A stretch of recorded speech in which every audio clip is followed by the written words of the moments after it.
नमस्कार. मी Shridhar Kulkarni, MP registered mutual fund distributor, ARN number 1764. आज भारतीय शेअर बाजारात काय घडामोडी घडल्या या संदर्भात थोडक्यात माहिती सांगणार आहे. आज सकाळी शेअर मार्केट सुरू झाल्यावर पहिली काही मिनिटं तेजी होती. त्यानंतर दिवसभर मार्केटमध्ये घसरण होती. आज मार्केट बंद होताना सेन्सेक्स हा 238 पॉईंटने घसरून 77,470 वर बंद झालेला आहे. निफ्टी हा 51 पॉईंटने घसरून 24,188 वर बंद झालेला आहे. आजच्या कामकाजामध्ये BSE reality index 1.08%, BSE telecom index 0.97%, BSE auto index 0.88% वर आहेत. BSE IT इंडेक्स 0.66% खाली आहे.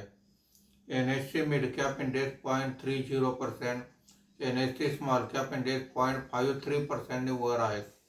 आजच्या कामकाजामध्ये निफ्टीमध्ये वाढलेले मुख्य शेअर्स पुढील प्रमाणे: श्रीराम फायनान्स 2.52%, बजाज फिनसर्व 2.10%, आयचर मोटर 1.67% अशी वाढ आहे.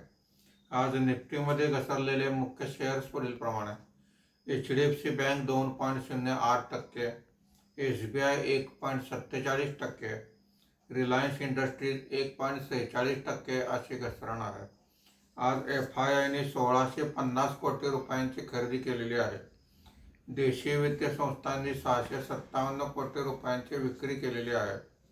रुपयाच्या दरामध्ये 21 पैशाची मजबूती आलेली आहे. धन्यवाद.